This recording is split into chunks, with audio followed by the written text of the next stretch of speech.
Jesus, for your goodness. We praise you for providing for us, for being with us in every step of the way. This is the day. Come on. This is the day you made, so I will give you praise. Whatever comes my way, I'll rejoice in you. This is the day you made, so I will give you praise. Whatever comes my way, I'll rejoice in you. This is the day, everyone. This is the day you made, so I will give you praise. Whatever comes my way, I'll rejoice in you. One more time. This is the day you made, so I will give you praise. Whatever comes my way, come on. I'll rejoice in you. Whoa.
are good when there's nothing good in me. You are love on display for all to see. You are light when the darkness closes in. You are hope, you have covered all my sin.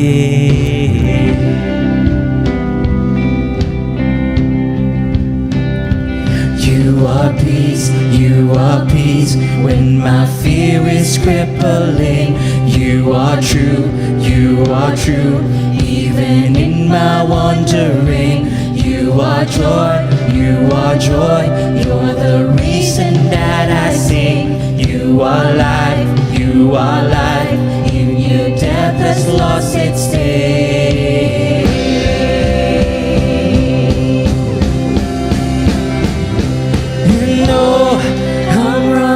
To your arms, I'm running to your arms. The riches of your love will always be enough. Nothing compares to your embrace. Light of the world, forever reign.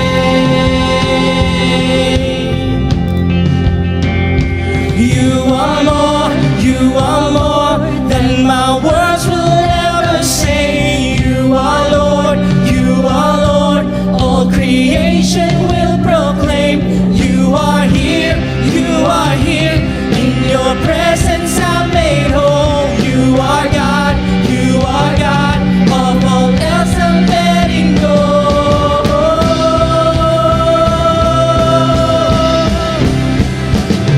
Hey, oh, I'm running to your arms, I'm running to your arms. The riches of your love will always be enough. Nothing compares to your embrace. Light of the world, forever and all. I'm running to your arms, I'm running to your arms. The riches of your love will always be enough. Nothing compares to your embrace. Light of the world, forever reign.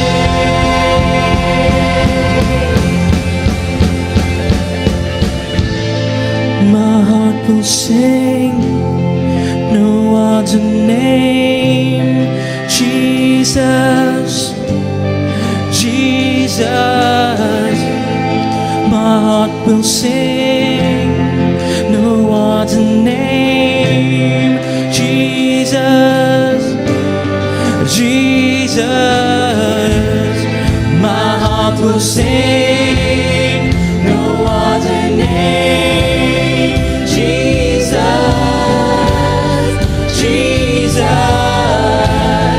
my heart will sing, no other name. Jesus,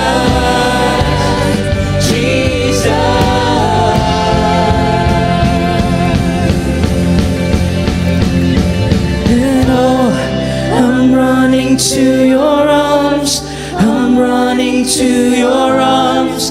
The riches of your love will always be enough. Nothing compares to your embrace. Light of the world, forever and all. I'm running to your arms, I'm running to your arms. The riches of your love will always be enough. Nothing compares to your embrace.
Good morning.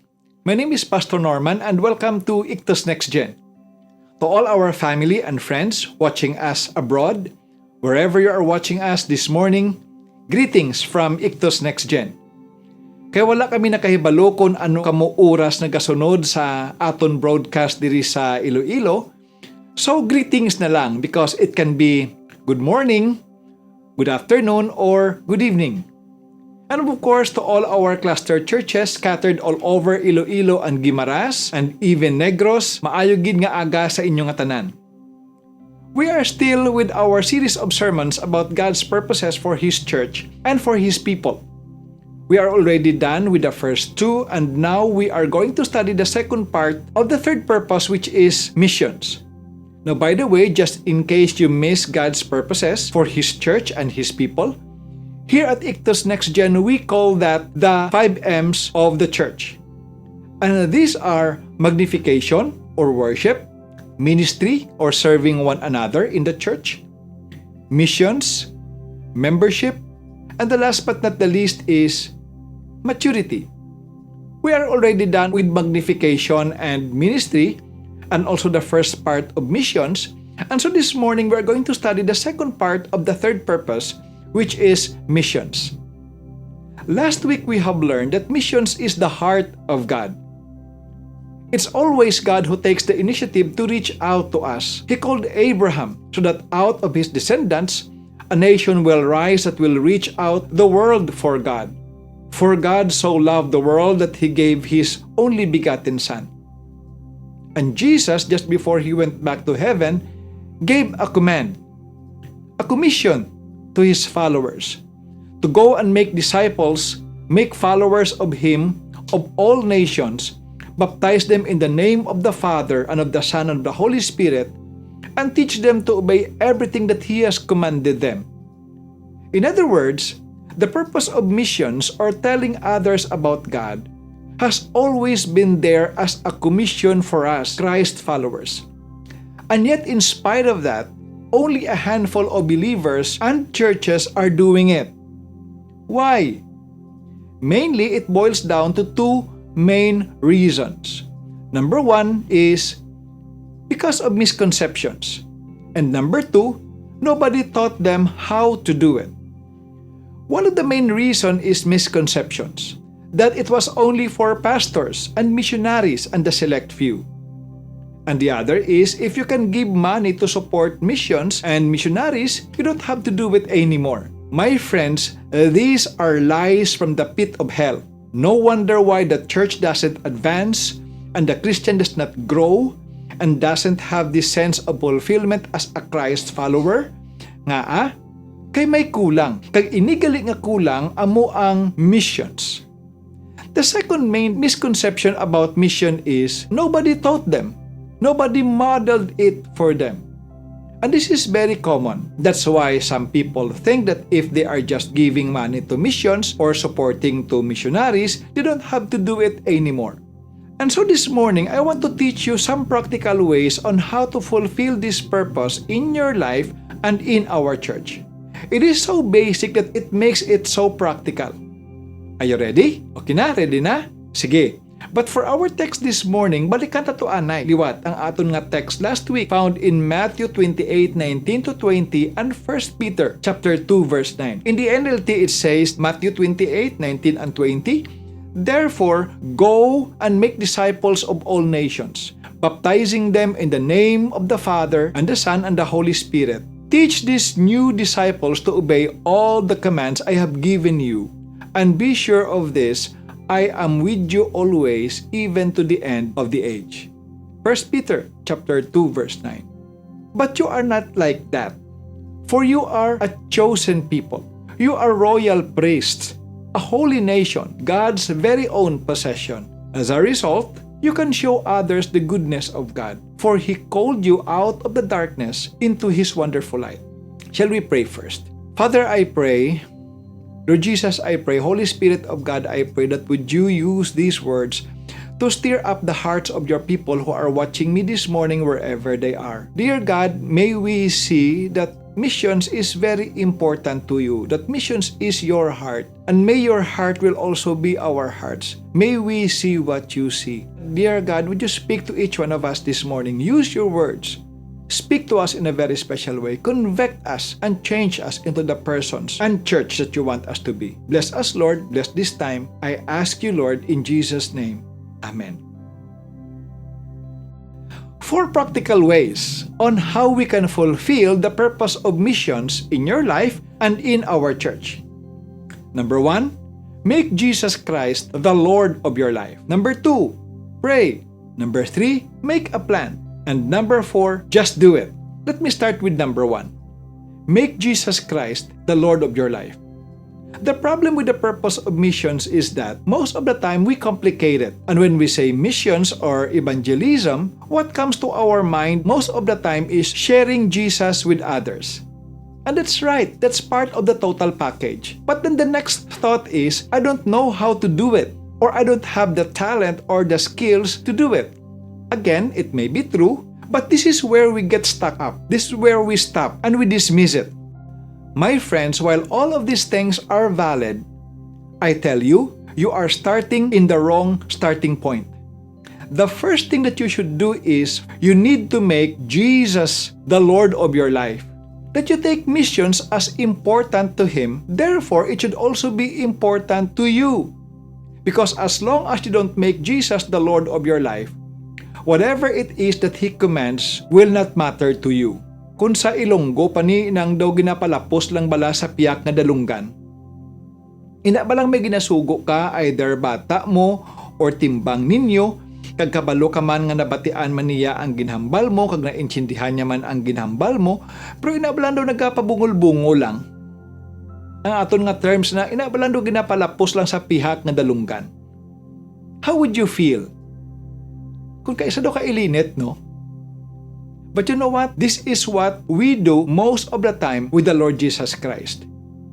Kabalo man kita kung ano ang aton dapat himuon, kag importante ini sa iya, pero nagapabungol-bungol lang kita. Nagapabungol-bungol lang ang kalabanan sa aton.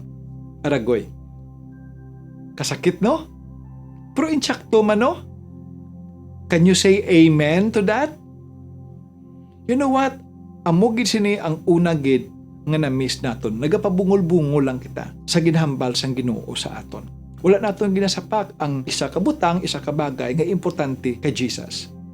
Now, part of making Jesus Lord of your lives as well is changing our ways towards Christ-likeness. Ang isa pa gid ka rason kung nga ang kalabanan sa aton wala naga-share kay Jesus sa iban or nahuya kita mag-share kay Jesus sa iban, tungod kay ang aton kabuhi mismo hindi man manami nga example sa iban. Amo gid ni ang kaso ko sang una. As a Christian, I am not living a Christ-like life in the past. I know that I trusted Jesus as my Savior, and I have this assurance of salvation in my heart that whatever happens, I'm going to heaven.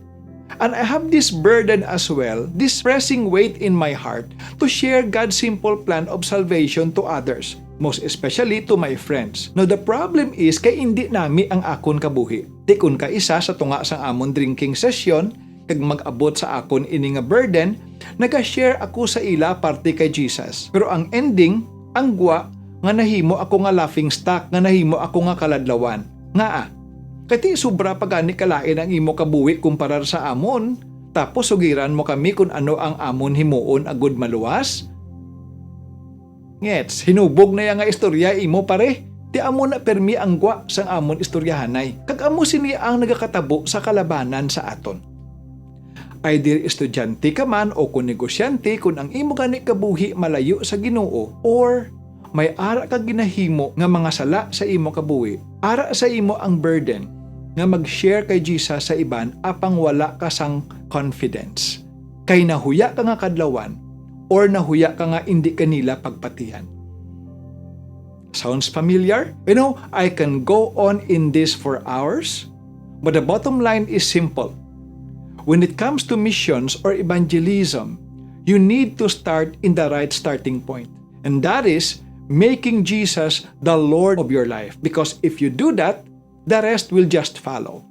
To borrow the words of the Apostle Paul in 2 Corinthians 5:14, the love of Christ compels us. Kunin tsakto ang imo kabuhi, ay han may kahuya ka man sa gihapon, kagapang alang-alang ka man sa gihapon, apang may confidence ka nga mag-share kay Jesus sa iban because the love of Christ compels you, the love of Christ controls you.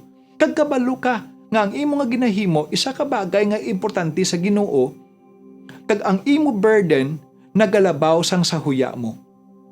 Nagatintog ka sa ginsaad ni Jesus sa aton text kaina, found in Matthew chapter 28 verse 19 and 20, that if your life is right with God and you have this burden to reach out to others, to make disciples for Jesus, Jesus said, I am with you always, even unto the end of the age. My friends, brothers and sisters in the Lord, it is my prayer that we will make Jesus Christ the Lord of our lives. That's number 1. Number 2 is pray. Again, this is where we make a mistake most of the time. Because most of us don't pray. We just jump in right away in knocking on doors. But you know what? We need to pray. Ang kalaban niya sa aton pag-attend naton sang seminar about soul winning or evangelism, lukso lang tadayon ka excited kita, wala kita nagapangamuyo. But you know what, my friends, we need to pray. Because by praying, we acknowledge that missions or evangelism is the work of God and not ours. And by praying, we acknowledge that without Him and without His help, we can do nothing.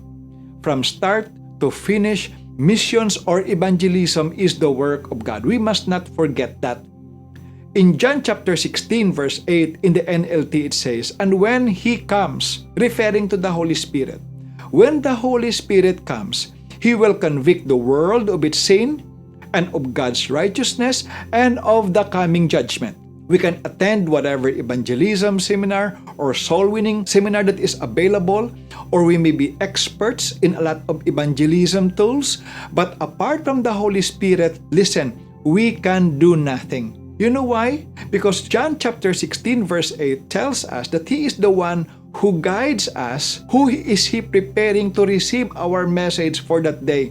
He is the one who convicts them of their sin and their need of God's righteousness. He is the one who makes the Bible clear in their minds and lead them to the Savior. He is the one who will guide them into all truths and give them the power to live a life for God. My friends, all of this is the work of the Holy Spirit. And we need to ask Him in prayer for guidance and for wisdom and for courage and for burden and for the intentionality to do it, because left alone to ourselves, we cannot do it and we will not do it. Number 2, my friends, is prayer. Prayer is the only expression of our dependence of God, that without Him, we can do nothing. The third is we need to have a plan. As the old saying goes, plan your work and work your plan. 2-letter I in this point. Number 1, we need to identify our target.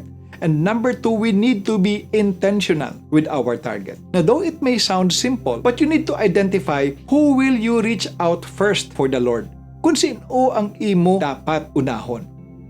And I suggest you make a list of those people closest to your heart within your proximity. Say, 5-kilometer radius from where you are. People within your circle of influence. It could be your husband or your wife or your parents, your kids, your auntie, your uncle, your nephews, your nieces, your office mates, your classmates, your neighbors, etc. Those closest to you and closest to your heart.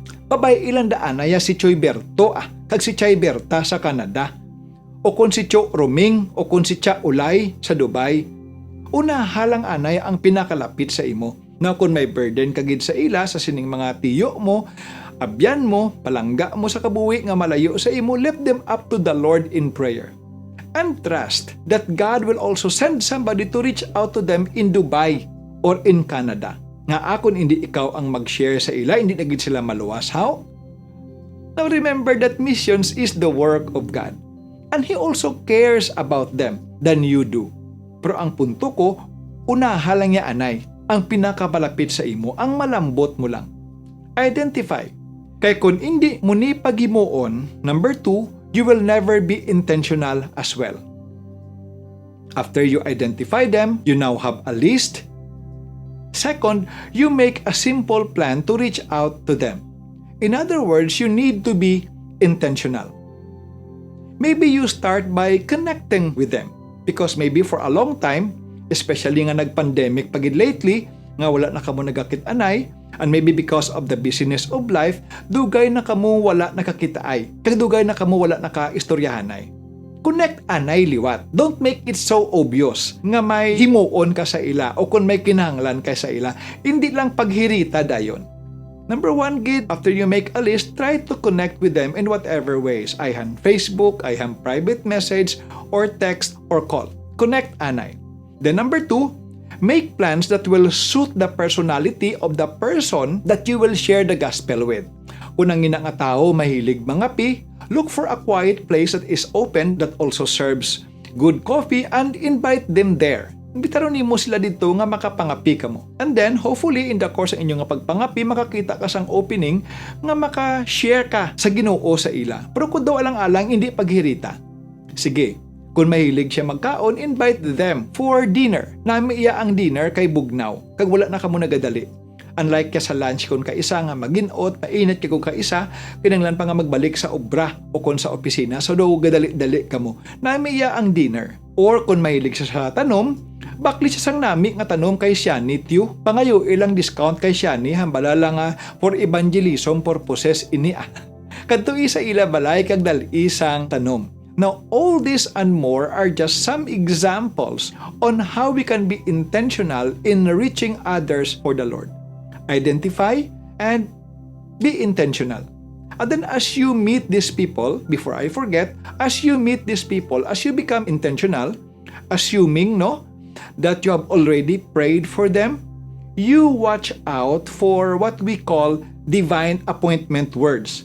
For example, sa inyo nga pag-istoryahanay, you can start with the weather, you can start with talking about the family, with what's going on in their lives, and then out of nowhere, sometimes, ang ini nga mga tao, ginadala nila ang Ginoo sa inyo conversation. Or kung hindi man nila pagdalon ang Ginoo sa inyo nga conversation, ikaw yahimo sang opening spell.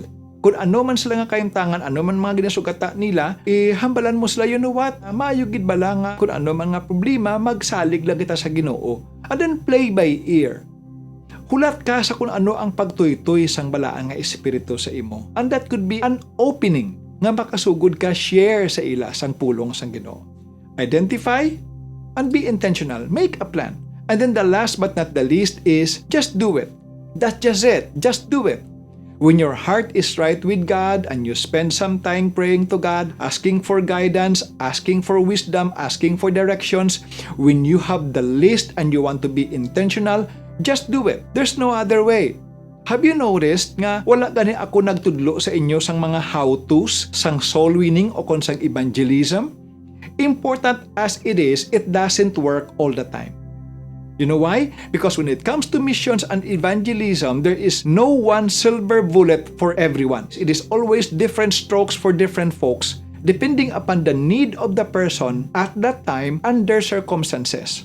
Alang-alang naman nga kung nagbisita ka sa ospital, kag ang tao tagumatayon ang imo gamiton for spiritual laws. And then you start with law number 1 and then law number 2. And then ang tao nagatinga da nga dumapatay na ang tao, masiling ka nga tay, dali lang tay ha. Ara pa lang ko tay sa may law number 2, hindi anay mapatay Tapuson ko lang ning law number 3. And then tapos mo baton kay Jesus, pwede ka na mapatay. No, we cannot do that. You see, amo na nga although importante man ining mga techniques or mga methods ang soul winning, wala ko niya gitudlo sa inyo subong. Kaya nga lain iya ang aton approach in good times and normal times, kag lain man ang aton approach in sad times and difficult times. Hindi mo gid niya ma-stereotype. Amo sina sa siningawali wala ako magtudlo sa inyo sang kung ano man nga mga techniques or methods. However, in any situation, if you want to declare God's simple plan of salvation, you just need to remember this. Amulan niya ang tandai. 3 truths that they need to understand and 1 decision that they should make. Now, quickly lang, hindi niya technique. 3 truths that they need to understand. Number 1, they need to understand the problem of sin. Romans chapter 3:23 says, "For all have sinned and fall short of the glory of God." First and foremost, they need to see their sinfulness and their need to be saved. Amo ning pinakauna, the problem of sin. Number 2 is the penalty of sin. Romans 6:23a says, "For the wages of sin is death." Amo ni gali nga mapatay ang tao physically. Kaya amo ning bayad sang aton sala, kamatayon. Apang ang Bible may ginahambal pagid nga ikaduwa nga kamatayon. Pagpahamulag sa Dios kag pag-anto sa kalayo sang impyerno. And listen, the key word here or the key statement here is this: nga wala gid kita sang may mahimo sa aton kaugalingon sa pagluwas sang aton kaugalingon sa aton mga sala. Kag tanan kita nagamartya sa malapad nga dalan pakadto sa impyerno. This truth shows them their need of a savior. And the third truth is the payment for sin. This is the good news. Yes, the Bible says in Romans 6:23, the wages of sin is death, but the gift of God is eternal life through Jesus Christ our Lord. The key word here is the word gift. Salvation, my friend, is a gift from God. It is freely given to us.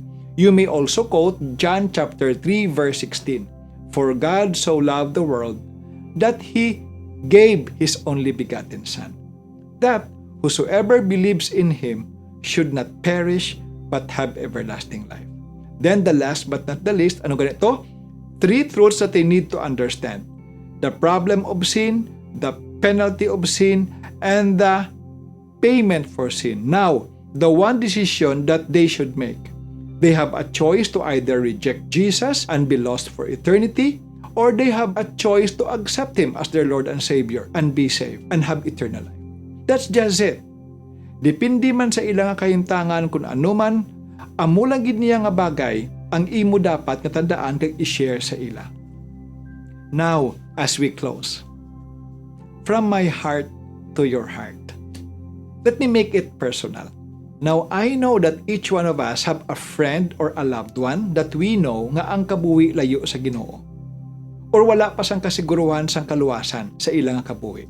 Pero ikaw ya kag ako ya nakahibalo kung ano ang simple nga plano sang Dios sang kaluwasan, and you hold the keys in your hand where will they spend eternity. Makatulog ka lang bala sa gabi, nakabalo ka kung mag-abot sa aton ang kamatayon, ikaw iya makadto sa langit kag sila iya makadto sa impyerno? Ano ang nagapugong sa imo nga hindi ka mag-share sa ila? Kay nahuya ka? Hindi ka kabalo or ang imo kabuhi mismo? Basi man malayo sa Ginoo?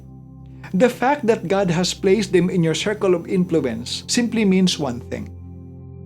Nga wala na sang iban nga makalambot pa sa ila para sa Ginoo, kundi ikaw gid lang.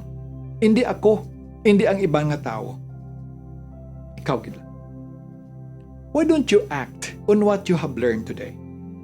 Kung ang imo kabuhi hindi intsakto sa Ginoo, nga hindi nimo ina pag-intsaktohon. Make Jesus the Lord of your life. Number 2, start praying that you can fulfill this purpose in your personal life and in our church. Number 3, plan. Make a list of all those people closest to your heart within your proximity. And for those who are far away from you, pray for them. And then the last but not the least, just do it. Himua lang sa mga tao nga malayo sa imo apang may burden kagid, pwede mo man sila mapadalaan sang private message, o kung matawagan, o kung mateksan, o kung pwede mo man sila ma-email. Wala na sang imposible pasubong. Ang importante gid lang nga himuon nimo ini sa imo kabuhi. Let me challenge as well sa mga nagatanaw sa amon subong wherever you are.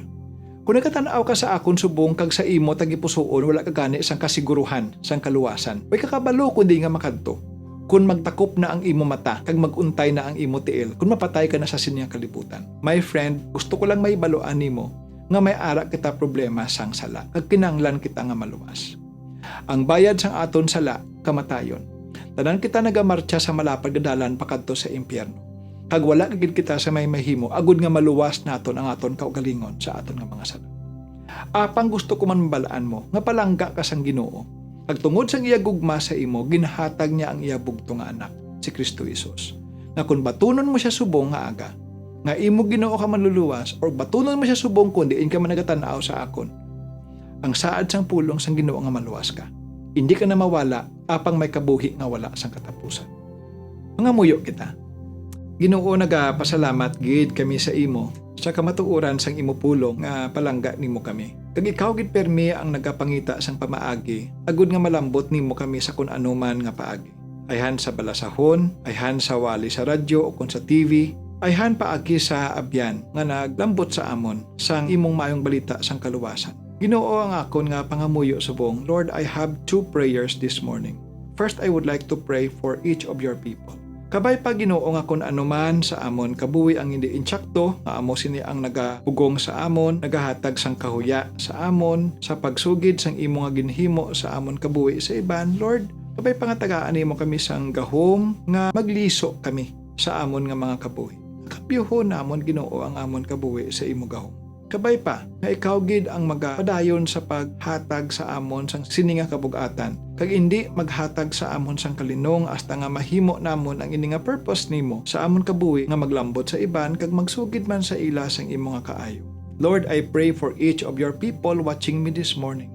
I pray, Lord, 4 things for them. Number 1, that we will make you the Lord of our lives. That we will be men and women of prayer, praying for the lost. That we will make a plan to be intentional, to identify those that you will lay, Lord, in our hearts as a burden, to reach out for you. And then, Lord, help us to be intentional, to reach them out for you in whatever ways and openings that you will give us. Lord, bless your people. Bless our church, that we will be a purpose-driven church for your glory and for your honor. But I also pray, Lord, even for somebody who may be watching me this morning na wala pa nakasiguro sang iya kaluwasan. Lord, kabay pa nga ikaw magkapadayon sa pagpanghikot sa iya kabuhi, sa mga pangamuyo ako Ginoo para sa iya. My friend, wherever you are watching me this morning and you want to be saved, kabalo ka nga hindi ka kasiguro sang imong kaluwasan, apang gusto ka nga maluwas, why don't you pray this simple prayer together with me? Say these words in your mouth but also sincerely in your heart. You say things like this: Lord, I know that I am a sinner and I cannot save myself from all my sins. Right here, right now, I ask you to forgive me of my sins. And right here, right now, I put all my faith and trust in the Lord Jesus Christ to save me from sin and hell. Lord Jesus Christ, would you come into my life? I accept you today as my Lord and Savior. Bless me, Lord, that I will live a new life for your glory and for your honor. My friend, if that is your prayer, the Bible says that you will not perish but have everlasting life. In our case, we would also be glad if you can reach out to our Ictus Next Gen Facebook page and let us know of your decision that today you receive the Lord Jesus Christ as your Lord and Savior. If you have been blessed by our sermons, if you have been blessed by our broadcast, please connect with us sa amon nga Ictus Next Gen page and let us know how can we help you grow in your relationship with the Lord.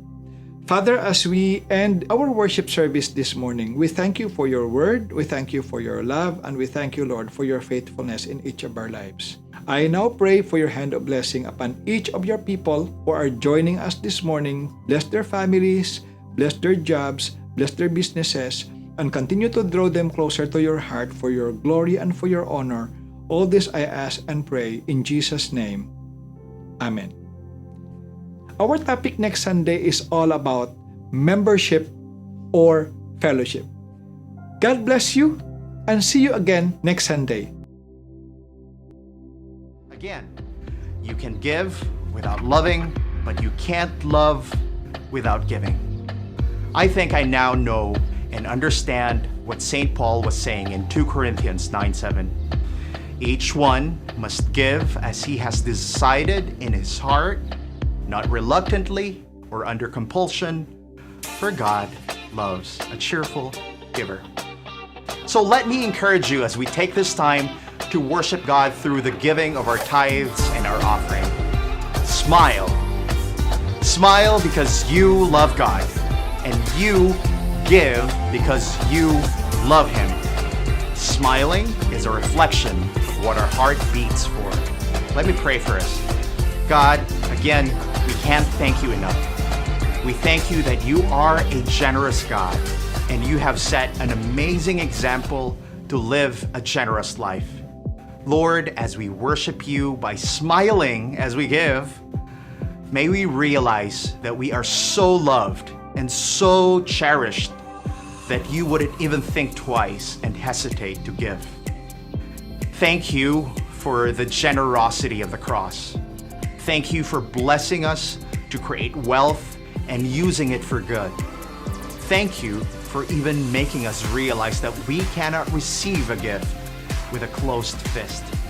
Thank you for inviting us to live a generous life by opening our hearts, our minds, and by opening our hands to worship you by giving back. We bless your name and we love you.